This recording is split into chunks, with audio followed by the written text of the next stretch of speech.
Start होता है एक कैफे से जहाँ पर टीवी पर एक इंटरव्यू चल रहा था जहाँ पर जिनसू नाम का एक आदमी जो कि एक cult organisation the new truth का लीडर है वो लोगों को समझा रहा था कि कैसे काफी अरसे से कुछ अजीब सी चीज जो कि एक एंजल है लोगों को एक फ्यूचर प्रिडिक्शन देती है जो कि प्रिडिक्शन थी उनकी डेथ की और उसी टाइम और डेट पर कुछ अजीब से डीमंस आते हैं और उस इंसान को मार देते हैं। इसी सब के दौरान उस कैफे में एक आदमी बैठा था जो कि बहुत ही ज्यादा परेशान लग रहा था। वो टाइम टू टाइम अपने मोबाइल पर टाइम चेक कर रहा था और जैसे ही 120 होते हैं 3 डीमंस वहां पर आकर उसे मारने की कोशिश करते हैं। ये आदमी वहां से भागकर बाहर निकलता है बट वो 3 डीमन उसका पीछा करते हैं और उसे बहुत ही बेरहमी से मार देते हैं और थोड़ी ही देर बाद वो तीनों डीमंस गायब हो जाते हैं। अब हम देखते हैं एक डिटेक्टिव को जो कि अपने दोस्त के साथ क्राइम सीन पर आता है। सारे ऑफिसर्स उसे बताते हैं कि कैसे यहाँ पर हमें कोई भी सबूत नहीं मिला। अब साथ ही एक सेमिनार चल रहा था जहाँ पे जिनसू लोगों को बता रहा था कि ये सारा गॉड एक्ट है और वो लोग जिन्होंने अपनी लाइफ में बहुत कुछ बुरा किया है जैसे कि कोई मर्डर किया हो, किसी को नुकसान पहुंचाया हो या रेप किया हो, ऐसी हरकतों की वजह से वो पनिश हो रहे हैं। डिटेक्टिव जिनसू के पास आकर उससे इन्फॉर्मेशन लेता है जिसके बाद वो बताता है कि कैसे ये सारा गॉड एक्ट है और पुलिस को इसमें इंटरफेयर नहीं करना चाहिए। अब साथ ही डिटेक्टिव को यहाँ पर अपनी बेटी नजर आती है जिसके बाद जिनसू बताता है कि आपकी बेटी मेरी यहाँ पर एक वॉलंटियर है और अगर आपको पसंद नहीं तो आप इसको लेकर जा सकते हैं। साथ ही वो अपने बचपन की स्टोरी भी बताता है कि कैसे मैं एक ऑर्फन था और बहुत सालों से ऑर्फनेज में रह रहा था। उसने अपनी पूरी जिंदगी सिर्फ मौत की ख्वाहिश में गुजारी थी जिसके बाद वो सिर्फ ये चाहता था कि लोगों को ना पता चले कि उसने अपनी जान दे दी है और इस मकसद के लिए वो तिब्बत गया था पर वहाँ पर उसने यही 3 क्रीचर्स एक आदमी को मारते हुए देखे थे जिसके बाद वो समझ गया था कि ये सारा गॉड एक्ट है और गॉड की मर्जी के बगैर कुछ भी नहीं हो सकता। इसके बाद उसने अपनी पूरी जिंदगी सिर्फ इसी मकसद में लगा दी कि ये लोगों को बता सके कि उन्हें अच्छे काम करने चाहिए और बुरे कामों से रुक जाना चाहिए। जिनसू डिटेक्टिव को बताता है कि आपकी बेटी ने मुझे बता दिया कि आपके साथ क्या हुआ था, कैसे एक ड्रग एडिक्ट ने आपकी बीवी को मार दिया। क्या ये सही बात नहीं कि 6 साल के बाद ही वो आजाद हो गया और कैसे आप और आपकी बेटी अभी तक जिंदगी में बहुत उदास हैं। डिटेक्टिव भी दिल ही दिल में उसकी बात से एग्री कर रहा था। इसके बाद हम देखते हैं एक औरत को जिसका नाम पार्क है। वो अपने घर जाती है रात को तो उसके बच्चे उसकी बर्थडे सरप्राइज के लिए एक केक लेकर आते हैं और साथ ही एक वीडियो बना रहे होते हैं। यहाँ पर अब अचानक से एक प्रिडिक्शन होती है जहाँ पर एक एंजल आकर पार्क को बताती है कि कैसे 5 दिन बाद ठीक 3 बजे उसकी डेथ हो जाएगी। इसके बाद हम लोग ऑनलाइन एक आदमी को देखते हैं जो कि एरोहेड ऑर्गेनाइजेशन का मेंबर था। ये भी द न्यू ट्रूथ कल्ट के साथ ही काम करते थे। ये सारे लोग इस ऑर्गेनाइजेशन के बस गुंडे और बदमाश थे जो कि क्रिमिनल रिकॉर्ड्स को ऑनलाइन सबके सामने लेकर आते थे। ये ऑनलाइन उस आदमी के बारे में बता रहा था कि कैसे वो सब लोगों को समझा रहा है कि ये सब कुछ जो हो रहा है इसमें गॉड का कोई लेना देना नहीं और ये बात एरोहेड के बिल्कुल अगेंस्ट थी। इसलिए ये लोग उस आदमी को पकड़कर बहुत ही ज्यादा मारते हैं। जिसके बाद ये नॉवेलिस्ट अपनी लॉयर मिन के साथ जाता है डिटेक्टिव के पास। मिन डिटेक्टिव को बताती है कि कैसे एरोहेड के लोग अपने बिलीव्स को पूरा करने के लिए किसी भी हद तक पहुंच जाएंगे। इसके बाद मिन को कॉल आती है पार्क की जो बताती है कि कैसे प्रिडिक्शन के टाइम उसके बेटे ने एक वीडियो बना ली थी जिस वीडियो को जिनसू ने भी देखा था और इसके बाद जिनसू ने उससे कोलैबोरेट करने के लिए कहा था कि जब 5 दिन के बाद तुम्हारे पास डीमंस आएंगे तो हम उस सारे इंसिडेंट को लाइव स्ट्रीम करना चाहते हैं। अगर उसने ये सारा इंसिडेंट लाइव स्ट्रीम करने दिया तो जिनसू उसे 3 बिलियन पॉन्ड देगा और उसके बाद अगर डीमन उसे मारे या ना मारे उसके पास पैसे तो रहेंगे। और वो इसलिए मिन के पास आई थी कि अगर वो मर जाती है तो वो 3 बिलियन वॉन उसके बच्चों तक पहुंच सके। मिन को पहले तो ये सारी चीज बिल्कुल ही फेक लग रही थी जिसके बाद वो एग्री कर लेती है कि मैं तुम्हारी मदद करूंगी और इसके बाद ये लोग जिनसू से मिलने के लिए जाते हैं। मिन जिनसू से कहती है कि ये चीज डील होनी चाहिए कि इन लोगों की आइडेंटिटी किसी के सामने ना जाए और जिनसू इस बात से एग्री कर लेता है। जिसके बाद वो पार्क से कहता है कि मुझे बताओ तुमने लाइफ में ऐसा क्या किया है जिसकी वजह से डीमंस तुम्हारे पीछे आ रहे हैं। पर यहाँ पर मिन कहती है कि तुम्हें इस चीज का जवाब देने की कोई जरूरत नहीं। इस सब में मिन डिटेक्टिव को भी इन्वॉल्व कर लेती है। डिटेक्टिव मिन से पूछता है कि तुम इसके बच्चों के साथ क्या करोगी। मिन बताती है कि मैं इन्हें इनके कजन के पास भेज दूंगी। अब डिटेक्टिव का जो फ्रेंड था वो एरोहेड को फॉलो करता था और इसीलिए उसने पार्क और उसके बच्चों की इंफॉर्मेशन ऑनलाइन लीक कर दी थी। जिसके बाद पार्क कॉल करती है मिन को और बताती है कि कैसे सारे लोगों को उनकी इंफॉर्मेशन मिल चुकी है। जिसके बाद वो इन बच्चों को कनाडा भेज देते हैं। अब डिटेक्टिव को अपनी बेटी की कॉल आती है जो उसे बताती है कि मैं अपनी दोस्त के घर स्टे कर रही नहीं हूँ, बल्कि इनफैक्ट वो रियलिटी में जिनसू के साथ थी। वो जिनसू से शेयर करती है कि उसकी फॉल्ट है कि उसकी मॉम की डेथ हो गई। अब यहाँ पर वो बताती है कि कैसे उस दिन उसे अपने डैड के पास जाना था कुछ डिलीवर करने के लिए, बट वो बहुत लेट हो गई, जिसकी वजह से उसकी मॉम को जाना पड़ा। और ऐसे ही रास्ते में एक ड्रग एडिक्ट ने उसकी मॉम को मार दिया और ये सारा ब्लेम वो खुद पे लेती थी। ये सब सुनने के बाद जिनसू डिटेक्टिव की बेटी को अपने साथ लेकर जाता है और वहाँ पर वही ड्रग एडिक्ट था जिसने उसकी मॉम को मारा था। अब डिटेक्टिव की बेटी को बहुत गुस्सा आता है और वो जाकर उस ड्रग एडिक्ट को बेहोश कर देती है, जिसके बाद जिनसू उसके साथ मिलकर दोनों मिलकर उसे जला देते हैं। अब इसके बाद डिटेक्टिव की बेटी को बहुत ही ज्यादा सुकून मिलता है कि उसकी माँ की मौत का बदला ले चुकी है वो। अगले दिन उसकी डेड बॉडी मिल जाती है जो कि पूरी तरीके से जली हुई थी। और ये सारी चीज जब न्यूज पर आती है तो डिटेक्टिव को पता चल जाता है कि ये वही आदमी था जिसने उसकी बीवी को मारा था। अब वो दिन आ गया था जिस दिन पार्क को मारने के लिए डीमंस ने आना था। इस सब चीज को देखने के लिए बहुत सारे वीआईपी लोग भी आते हैं जिन्होंने मास्क पहने हुए थे। और जैसे ही वक्त करीब आने लगता है पार्क बहुत परेशान हो जाती है। सबकी नजरें घड़ी पर थी कि जैसे ही वक्त पूरा होगा क्या डीमंस आएंगे कि नहीं। जैसे ही वक्त पूरा होता है तो 3 डीमंस आते हैं और पार्क को मारने लगते हैं। डिटेक्टिव बहुत कोशिश करता है कि पार्क को बचाए, पर यहाँ पर वो कुछ नहीं कर पाता। डीमंस उसे जोर से गिराते हैं और वो बेहोश हो जाता है। पार्क की डेथ के बाद तो सारे लोग समझ जाते हैं कि ये गॉड विल ही है और इसके बाद सब इस बात पे यकीन करने लगते हैं।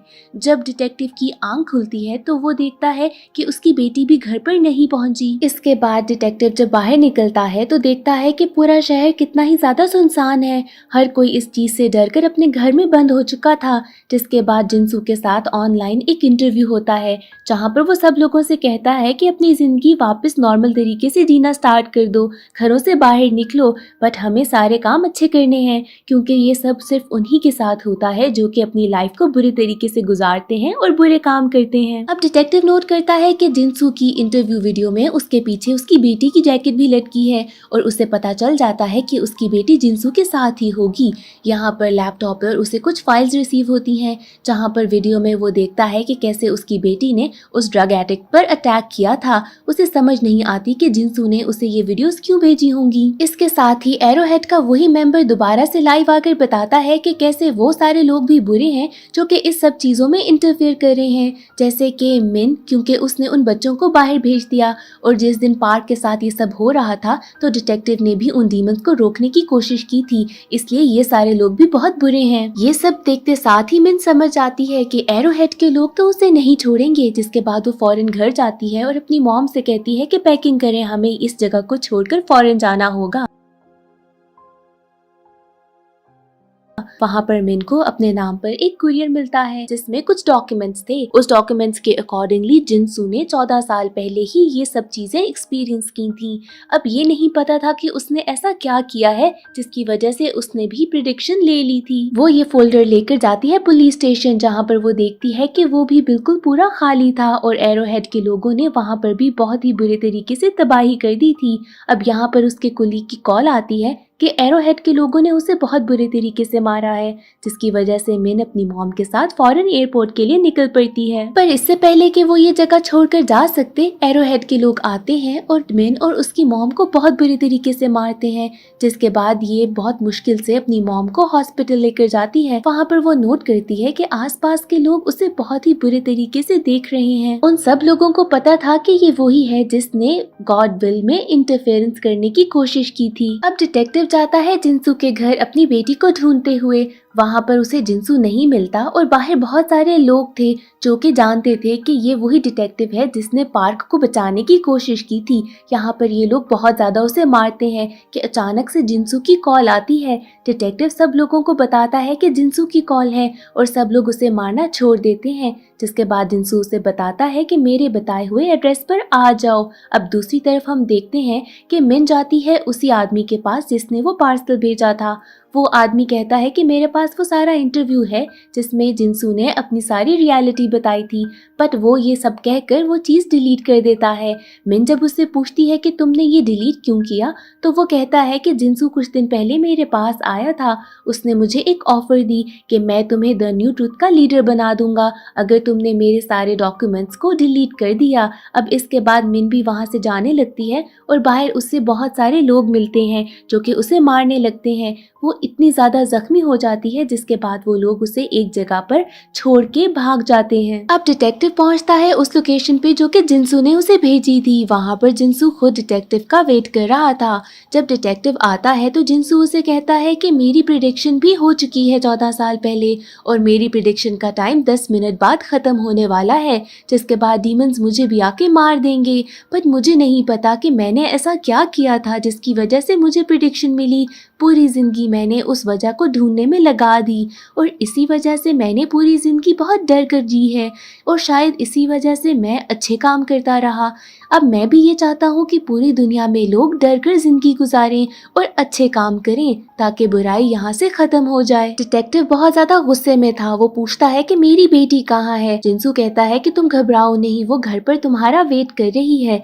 अब तुम्हारे पास दो ऑप्शंस हैं, या तो तुम मेरी मौत की वीडियो बनाकर अपलोड कर दोगे तो मैं तुम्हारी वीडियो भी अपलोड कर दूंगा जिसमें तुम्हारी बेटी उस ड्रग एडिक्ट को मार रही है, या तो सेकंड ऑप्शन ये है कि जब मैं मर जाऊं तो तुम मेरी बॉडी को कहीं ठिकाने लगा दो और किसी को भी पता ना चले कि मेरे साथ भी ऐसे हुआ है। अब जैसे ही 10 मिनट पूरे होते हैं हम देखते हैं कि कैसे वहाँ पर डीमंस आते हैं और जिनसू को मार देते हैं। अब इसके बाद उसकी बॉडी को ठिकाने लगाकर डिटेक्टिव पहुँचता है अपने घर जहाँ पर उसकी बेटी उसका वेट कर रही थी। स्टोरी शिफ्ट हो जाती है 4 साल के बाद की, जहाँ पर लोग तो इस बात पे यकीन करने लगे थे। इवन के डीमंस के बहुत ज्यादा जगहों पर स्टैचूज भी बन गए थे। हम यहाँ पर देखते हैं कि एक कैंपिंग वीडियो चल रही थी जो कि ये कल्ट ही चला रहा था। उसमें उन सारे लोगों को बताया जा रहा था कि जो लोग अपनी प्रिडिक्शंस को छुपा रहे हैं ताकि यहाँ पर आकर उनको मारा ना जाए, उन लोगों को सामने आना चाहिए और अपनी स्टोरी खुलकर बतानी चाहिए। अब यहाँ पर एक प्रोडक्शन टीम थी लेकिन वीडियो एडिटिंग कुछ खास पसंद नहीं आई थी। अब एडिटिंग का काम दिया जाता है मिस्टर बे को, जो कि खुद इस काम से बहुत तंग आ चुका था। अभी रिसेंटली उसका एक न्यूबॉर्न बेबी हुआ था और वो अब तक उससे मिल भी नहीं पाया था। उसकी कुछ तबीयत ठीक नहीं थी इसलिए उसको इंटेंसिव केयर में रखा गया था। अब यहाँ पर वो दोबारा से एडिटिंग करने के लिए अपने दोस्त के पास जाता है पर वो डेस्क पर नहीं था। बे को वहाँ पर एक विजिटिंग कार्ड मिलता है जिसके पीछे एक एड्रेस भी था किसी फिशिंग स्पॉट का। साथ ही उसका दोस्त आता है। बे उसे कहता है कि चलो दोबारा से एडिटिंग के लिए, पर उसका दोस्त बहाना करता है कि मुझे मेरी बीवी के पास जाना है तो तुम ये काम अकेले कर लो। उसका दोस्त थोड़ा परेशान लग रहा था। साथ ही उसकी वाइफ की कॉल आ जाती है। वो बे से कहती है कि मैं तुम्हें एक वीडियो बना कर देती हूँ तुम्हारे न्यूबॉर्न बेबी की, जिसके बाद वो इंटेंसिव केयर में जाती है क्योंकि उसके बेबी की तबीयत कुछ खास ठीक नहीं थी। वहाँ पे वो कैमरा ऑन करती है और साथ ही उसके बेबी को प्रिडिक्शन मिल जाती है कि कुछ अरसे बाद उसकी भी डेथ हो जाएगी। प्रिडिक्शन के अकॉर्डिंगली उसके बेबी की डेथ 5 दिन के बाद हो जाएगी। अब यहाँ पर बे को उसकी फ्रेंड की वाइफ की कॉल आती है जो बताती है कि काफी दिनों से उसका हस्बैंड कुछ अजीब बिहेव कर रहा था। अब ये सुनने के बाद बे उसी फिशिंग स्पॉट के एड्रेस पे जाता है जहाँ पर उसे नजर आता है कि उसका दोस्त रो रहा था। वो उसको आवाज देता है तो उसका दोस्त भागने लगता है। अब यहाँ पर बे अपने दोस्त को पकड़ता है तो वो रोने लगता है और बताता है कि कैसे उसे भी कुछ अरसे पहले एक प्रिडिक्शन हुई थी। वो ये नहीं चाहता था कि न्यू ट्रूथ कल्ट के लोगों को पता चले कि उसको भी प्रिडिक्शन मिली है क्योंकि उसकी डेथ के बाद ये लोग इसकी फैमिली को बहुत तंग करेंगे। इसीलिए इसने इस फर्म को कांटेक्ट किया था ताकि इसके मरने के बाद ये लोग इसकी बॉडी को कहीं छुपा दें और इसकी फैमिली को पता ना चले और ये लोग तो खुद सारे प्रूफ मिटाकर कोई बहाना बना देंगे। अब साथ ही टाइम अप होता है और डीमंस आकर बे के दोस्त को मार देते हैं। साथ ही सूडो फर्म के लोग आते हैं और यहाँ इसकी बॉडी और सारे प्रूफ को मिटा देते हैं। एक प्रोफेसर आता है और बे से कहता है कि यहाँ पर अब जो कुछ भी हुआ था तुम इस बात को भूल जाना। ये लोग बे को बेहोश करके एक सुनसान सी जगह पर छोड़ आते हैं। बे को होश आता है तो वो एक हॉस्पिटल में था। यहाँ पर उसकी वाइफ उसे कॉल करके अपने पास बुलाती है। बे जब उसके पास आता है तो उसे पता चलता है कि उसके न्यूबॉर्न बेबी को भी प्रिडिक्शन मिल चुकी है। दूसरी तरफ न्यू ट्रूथ कल्ट के लीडर भी उस सीन पर पहुंच जाते हैं जहाँ पर लेक पर बे के फ्रेंड को मारा गया था। वहाँ पर उन्हें सूडोलो फर्म का कार्ड मिलता है। यहाँ पर एक लड़की आकर लीडर को बताती है कि कैसे उन्हें एक और सिनर का पता चल गया है। ये लोग उस सिनर के पास जाते हैं ताकि उसकी भी वीडियो बना सकें। वो सिनर इनको बताता है कि यहाँ पर मैं भी एक सुडोलो फर्म के साथ काम कर रहा था, क्योंकि मैं भी चाहता था कि मेरी मौत के बाद ये लोग सारे प्रूफ मिटा दें। इसके बाद न्यू ट्रूथ कल्ट के लोग एक मीटिंग बुलाते हैं ताकि इस चीज को डिस्कस किया जा सके। यहाँ पर मीटिंग में कल्ट के लीडर को पता चलता है कि सुडोलो फर्म की ओनर है लॉयर मिन। ये वही लॉयर थी जिसको पहले इन लोगों ने मार दिया था, बट वो मरी नहीं थी, जिंदा है। यहाँ पे कल्ट के लीडर को लगता है कि मिन तो गॉड का मजाक उड़ा रही है, इसलिए इस नई फर्म के सारे लोगों को पकड़ कर लेकर आना है। दूसरी तरफ बे को बहुत परेशानी थी। वो अपने ऑफिस जाता है और उसी प्रोफेसर को ढूंढने की कोशिश करता है जिसने उस क्राइम सीन के ऊपर उसे सब कुछ भूल जाने को कहा था। यहाँ पर बहुत मुश्किलों से उसे एड्रेस मिलता है और वो उससे मिलने के लिए जाता है, क्योंकि उसे ये बात समझ नहीं आई थी, क्योंकि अगर प्रिडिक्शन सिर्फ उन लोगों को मिलती है जिन लोगों ने गुनाह किया था, तो उसके न्यू बॉर्न बेबी को कैसे प्रिडिक्शन मिल गई। यहाँ पर प्रोफेसर बे को बताता है कि ये बात बिल्कुल गलत है और सिर्फ सिनर्स ही को प्रिडिक्शन नहीं मिलती। बे यहाँ पर प्रोफेसर से कहता है कि मुझे आपकी मदद की जरूरत है। जिसके बाद ये लोग मिलते हैं लॉयर मिन से। मिन उसे बताती है कि कैसे ये सारा काम जिनसू ने बहुत साल पहले स्टार्ट किया था, पर 4 साल पहले उसकी भी मौत हो चुकी थी। सब लोगों को लगता है कि सिर्फ सिनर्स के साथ ही ये होता है, और इस बात को प्रूव करने के लिए कि ये सब कुछ गलत है, उन्हें बहुत ही अच्छे प्रूफ की जरूरत है। मिन यहाँ पर बे से कहती है कि अगर वो अलाउ करे तो ये लोग उसके बेबी की लाइव ब्रॉडकास्ट कर सके, ताकि सारे लोगों का डाउट क्लियर हो, क्योंकि ये सिर्फ सिनर्स के साथ नहीं हो रहा। अब ये बात सुनकर तो बे बहुत ज्यादा गुस्से में आता है और इन सब लोगों पे चिल्लाने लगता है। मिन यहाँ पर बे को थोड़ी तसल्ली देती है और बताती है कि कैसे तुम्हारी मर्जी के बगैर कुछ किया नहीं जाएगा। साथ वो ये भी बताती है कि कैसे 4 साल पहले पार्क की लाइव ब्रॉडकास्ट को वो रोक नहीं पाई और हर एक को यकीन हो गया कि ये सारा काम गॉड का ही है, और अब इसलिए वो मिन खुद को ही ब्लेम करती है। प्रोफेसर साथ बताते हैं कि उनकी भी एक बेटी थी। ये दोनों बीच पर जा रहे थे, जहाँ पर रास्ते में उसकी बेटी को प्रिडिक्शन हुई कि वो 30 सेकंड्स के बाद मर जाएगी। उसे अपनी बेटी की चेहरा अभी भी याद है कि वो उसे शायद कुछ बताना चाहती थी, पर इससे पहले उसकी डेथ हो गई। दूसरी तरफ सुडोलो फर्म के एक आदमी को न्यू ट्रूथ कल्ट के लोग उठाकर ले जाते हैं, जिसके बाद उसे बहुत ज्यादा मारते हैं। एंड पर आकर वो प्रोफेसर का नाम और एड्रेस बता देता है, जिसके बाद एरो हेड के लोग प्रोफेसर के घर पहुंच जाते हैं और उसे पकड़कर एक अलग जगह पर ले जाते हैं। यहाँ पर उसकी लोकेशन खोली जाती है ताकि पता चल सके कि वो कहाँ कहाँ गया था। इसके बाद यहाँ का लीडर एरो हेड कहता है कि इसको मार दो, जिसके बाद प्रोफेसर को मार दिया जाता है। नेक्स्ट एरो हेड का टारगेट था मिन, पर मिन उनसे पहले ही वहाँ से चली गई थी और वो सारा कुछ वहाँ से इरेज करके निकली थी। इसके बाद बे अपनी बीवी को बताता है कि कैसे वो कुछ लोगों से मिला था और अब वो उसके बेबी की लाइव ब्रॉडकास्ट करेंगे ताकि लोगों को पता चल सके कि सिर्फ सिनर्स के साथ ये नहीं होता। यहाँ पर उसकी वाइफ बहुत ज्यादा रोती है। बे अपनी वाइफ को समझाता है कि अगर ऐसा ना हुआ तो वो इसको एक एक्सीडेंट की तरह दिखा देंगे। अब नेक्स्ट डे बे देखता है कि टीवी पर दिखा रहे हैं कि न्यू ट्रूथ कल्ट के लोगों ने प्रोफेसर को मार दिया है। साथ ही टीवी पर इस फर्म के बारे में भी बता दिया जाता है। अब ऐसे ही बे कॉल करता है मिन को और बताता है कि कैसे प्रोफेसर को मार दिया गया है। मिन बे से कहती है कि वो अपनी वाइफ के साथ ही रहे। जब वो अपनी वाइफ को कॉल करता है तो उसकी वाइफ अपने बेबी को लेकर न्यू ट्रूथ कल्ट के लोगों के पास जा रही थी, क्योंकि वो जानना चाहती थी कि उसके बेबी के साथ ऐसा क्यों हो रहा है। बे की वाइफ जब वहाँ के लीडर के पास जाती है और उसे वो वीडियो दिखाती है जहाँ पर उसकी बेबी की प्रिडिक्शन हुई थी, तो वो बहुत ही ज्यादा ब्लैंक हो जाता है और कहता है कि इन्हें हर केस के बारे में नहीं पता चलता। जिसके बाद वो वीडियो लेकर बाकी सारी टीम के पास जाता है। वहाँ पर डिस्कशन होती है कि अगर ये वीडियो वायरल हो गई तो लोगों को उन पर यकीन नहीं रहेगा कि कैसे एक बेबी के साथ भी ये सब कुछ हो रहा है। जिसके बाद वो बेबी को बे की वाइफ से अलग करने की कोशिश करते हैं। न्यू ट्रूथ कल्ट की बिल्डिंग में बहुत सारे रिपोर्टर्स भी पहुंच जाते हैं, क्योंकि समझ नहीं आ रही थी कि हो क्या रहा है। यहाँ पर अचानक से एक आदमी आता है और कहता है कि 10 मिनट के अंदर उसकी प्रिडिक्शन पूरी होने वाली है। यहाँ पर बहुत ही ज्यादा अफरा तफरी मच जाती है, जिसका फायदा उठाते हुए बे और मिन अंदर जाते हैं और बे की वाइफ और बेबी को छुड़ा के वहाँ से भागने की कोशिश करते हैं। इसके बाद मिन इन्हें एक घर पे लेके जाती है जहाँ पर एक आदमी होता है जिसको 3 साल पहले प्रिडिक्शन मिल चुकी थी। यहाँ पर मिन बे से कहती है कि इनको अब कोई ना कोई डिसीजन लेना होगा। अगर ये लोग वीडियो सब लोगों को दिखा देते हैं तो लोगों को कई हद तक इन पर यकीन आ जाएगा, पर इस काम के लिए उन्हें वीडियो को बहुत ज़्यादा वायरल करना होगा ताकि ज़्यादा से ज़्यादा लोगों तक पहुँच सके।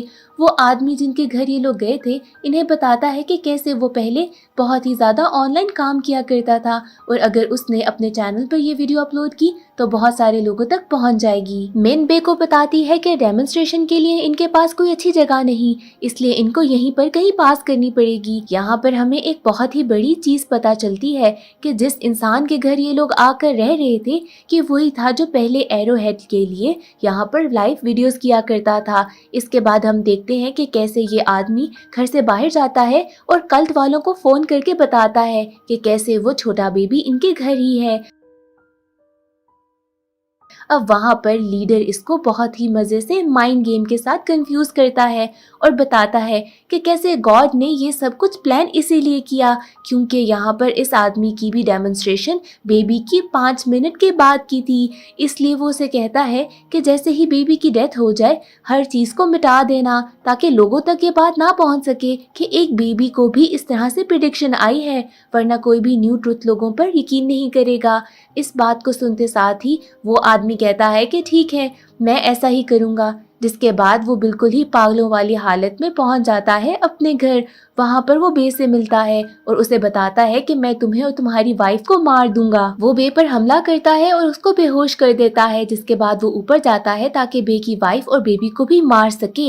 यहाँ पर अचानक से मिन उस आदमी पर हमला करती है और बेबी को बचा लेती है। अब टाइम ऊपर हो चुका था और यहाँ पर आ जाते हैं वो डीमंस बेबी को मारने के लिए।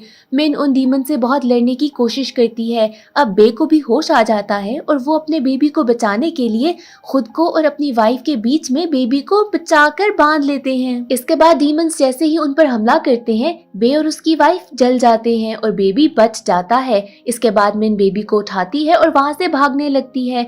वही आदमी इनके पास दोबारा आता है मारने के लिए, पर डीमंस अब उस पर अटैक करते हैं और उसको मार देते हैं। सब लोग जमा हो चुके थे और देखते हैं कि कैसे बेबी बच चुका है। इतने में यहाँ पर न्यू ट्रुथ कल्ट के लोग भी पहुंच जाते हैं। वहाँ का लीडर जब यहाँ पर आकर सब कुछ देखता है तो लोग यहाँ पर बहुत ही ज्यादा गुस्सा थे। यहाँ पर वो लीडर एक आदमी को मारता है, जिसके बाद पुलिस उस लीडर को ले जाती है। इसके बाद हम देखते हैं कि मिन बेबी के साथ एक टैक्सी में बैठ चुकी है। टैक्सी ड्राइवर यहाँ मिन से कहता है कि इंसानों की दुनिया बहुत अजीब है, इन्हें अपने मसले खुद सुलझाने चाहिए। हो सकता है कि ये टैक्सी ड्राइवर वही डिटेक्टिव हो, क्योंकि यहाँ पर उसका चेहरा ठीक से दिखाया नहीं जाता। अब यहाँ पर हम देखते हैं कि कैसे पार्क की खुद बॉडी जिंदा हो गई है। हो सकता है कि बेबी के बचने के बाद वो सारे लोग जो इस वजह से मरे थे दोबारा जिंदा हो जाएं। अब ये सारी बात तो हमें नेक्स्ट सीजन में पता चलेगी। ये सीजन यहीं पर खत्म हो जाता है।